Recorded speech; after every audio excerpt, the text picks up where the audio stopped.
Good afternoon, everyone. This is Andrew on day 25 of the 500K challenge, put on by Bill Allen of Seven Figure Flipping to post every day for 30 days. Get yourself out there, let people know what you're doing, and in the process, raise capital partnership for my real estate investing business. Today, Sunday, I went for a ride with a buddy of mine. We do sort of long distance riding together, and we ended up riding from, if you know, the Toronto beaches area, which is around Victoria Park and Danforth. We rode to Pickering, Frenchman's Bay, which is right by the nuclear power plant, and it was about 30 kilometers, which isn't really that long of a ride. Of course, there and back is 60K, so it starts to get up there. And the ride there was amazing. The Pickering Trail, if anyone's interested in a nice ride, it's absolutely gorgeous. It's a very well maintained trail, and it goes right along the waterfront the whole way, and it is just absolutely beautiful, and it's a great surface to ride on. Unfortunately, my endurance is a little bit lacking. I would have thought by August would have built it up for the season, but I'm still. Hey, Shan, what's going on, buddy? I would have thought that it's a little bit better than it is now, but riding back had the wind at our faces the entire way, and it might as well have been 60K going back because it was so hard, and I'm just spent. I haven't been able to do much today. It just killed me. But anyway, I wanted to talk about mentorship and coaching today and the values that I see in it. What made me think of this is I was on a call with a colleague last night who's considering it, and it realized he was asking about the coaching that I'm doing, and I realized that I've actually had a lot of calls specifically to do with my coaching experience, and I've been involved with a bunch of different communities and stuff, and I thought I would share my take here if anybody wanted to refer back to it. So my thoughts on coaching. I think it's a great idea. Some form of mentorship is great, but I just wanted to lay out sort of a way to think about it if you're on the fence. So the first rule would be, have you been doing this for a while, or are you new, and do you need that push? Some people are really high performers and don't really need outside help. I think this is a rarity, and as much as you think that you're a high performer, I know several high performers in the real estate community, and this can apply to anything, so it doesn't have to be specifically real estate. But even high performers need guidance and structure and a way to, you don't know what you don't know. So it's always great, you're going to ask people that maybe are in your community for advice on certain things. And so, what's up, Sid? So if you really need to take it to the next level, coaching is a great way. Now, so first step is, it's expensive. And if you're going to really level up your game, sometimes you need to spend money. I've seen coaching courses, I think at the very lowest would be $10,000. And I've seen them upwards of $25,000, depending on the structure of the scenario. You can get more of a coaching program that's online, that's a package, and those can go for $5,000 or so, which is more reasonable, but you don't get as much accountability as my friend here Sid said.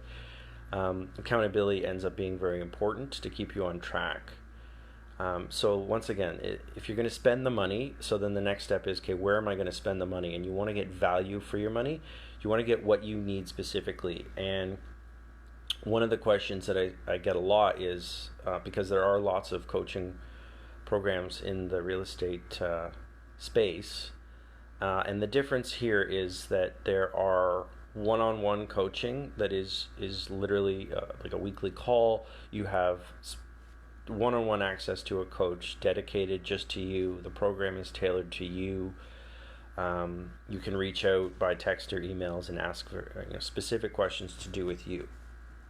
That's the style of coaching that I ended up embarking on. There are other coaching programs that are more, and this tends to be more the norm, where people are doing something and it has turned out to be successful, and then at some point, the more entrepreneurial of us tend to say, well, this is a repeatable program. I've developed systems for myself. I have a team that I can leverage, and I'm going to put together a program that I can then share with other people at a cost. And that's completely fair, because you've gone maybe years to set up the perfect scenario that works every time and is repeatable, and why not charge for that? And I have absolutely no problem with that. But in this scenario, you are buying into a specific methodology from a specific person, and although the fundamentals of real estate are just that, they're the fundamentals and they don't change. You're learning one path, and in real estate and anything else, like I said, there are multiple paths. So some of us want to learn a more holistic approach to it and what all the different pieces are. And so these programs would be more like, what is the BRRRR strategy, or specifically what our experience for doing the process is, if it's another strategy or a variation of the strategy. So those programs can be a little bit cheaper, or on the cheaper side, but again, there are other things to do with coaching, such as mindset. My coach can speak to mindset, business, lifestyle, health, wellness, fitness, very well-rounded, and I don't think some of these other coaching programs get that. And then there's what I would call more of a a mastermind group. Now, a mastermind group can be very good to be around a lot of like-minded people that are all pursuing the same thing, and each of you can contribute to the group as a whole. Those tend to have coaching aspects to them, but are more of a group scenario. And I feel like I should say that some of the methodology, this is the way I do it, a lot of those tend to be groups as well, although you, I believe, can pay a little extra to have a one-on-one environment. But yeah, the mastermind groups is an open exchange of ideas with a generally structured path, where the organizers of the mastermind are going to bring in speakers and have topics. If there's a meeting, right now there's not that many meetings, but when there are, or be it virtual, you'll have loosely structured themes for every month, and group events and networking events within just the mastermind that are designed to bring out all of the different experiences from the various members. And I think that has a lot of value just from a networking perspective. And you need to decide, maybe you want to do coaching and a mastermind. That would be very expensive. But each thing sort of plays its own role. I think that if I was completely new and I didn't have any real idea what I was doing, I would probably go for more of the package deal that just says, okay, this is a system that works, and I'm going to show you how you can repeat it, because that's going to show you sort of the bare bones, step by step, all the way through.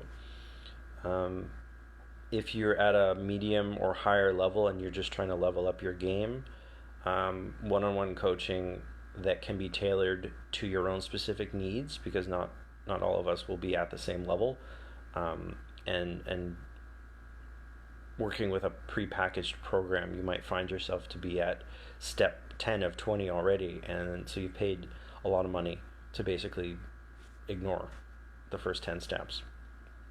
And then, a mastermind group is something that is more of a maintenance thing that would be ongoing, because you might not spend the next 5 years of your career joined to a coach. You might. I mean, athletes have coaches that they're with all the time, but a mastermind group is something where you can maintain on a regular basis, year over year, to stay in the community. Now, a mastermind group isn't necessarily always going to be. I'm trying to figure out. There are networking groups. There are various organizations, annual meetings of things that also provide a lot of the same principles and group atmosphere and networking, and those might be a cheaper way to start out. And with the masterminds, I would suggest that you sort of talk to other people in the group to make sure that the level that the group is at is it sort of jives with what you need.